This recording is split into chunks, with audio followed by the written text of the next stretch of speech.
নমস্কার, আমি পাপিয়া। আমি পয়লা বৈশাখ থেকে হোম ডেলিভারি শুরু করেছি। তো কাজের চাপে আমি ভিডিও করতে পারিনি। তো আজকে আমি ভিডিও করব লাল শাকের চচ্চড়ি। এটা আমার হোম ডেলিভারিও যাবে আর রান্নাটাও আমি দেখাবো। শুরু করছি। প্রথমে গ্যাসটা জেলে কড়াইটা বসিয়ে নিয়েছি। এই রান্নাটা আমি সর্ষের তেলে করব। কড়াইটা গরম হয়ে গেছে, আমি সর্ষের তেল দিয়ে বড়িগুলো ভেজে নেব। প্রথমে হয়ে গেছে, বড়িগুলো ভেজে নেব।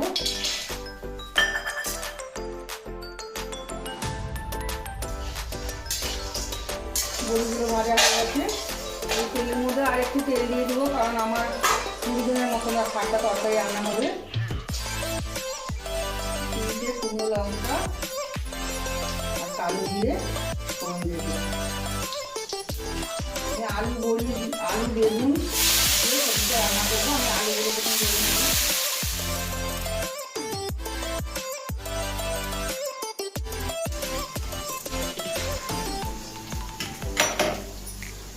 আলুগুলো মতো ভাজা হয়ে গেছে, এবার বেগুনগুলো দিয়ে নেড়ে চেড়ে নেবো। এবার শাকগুলো দিয়ে দেবো। বেগুনটা ভাজা হয়ে গেছে,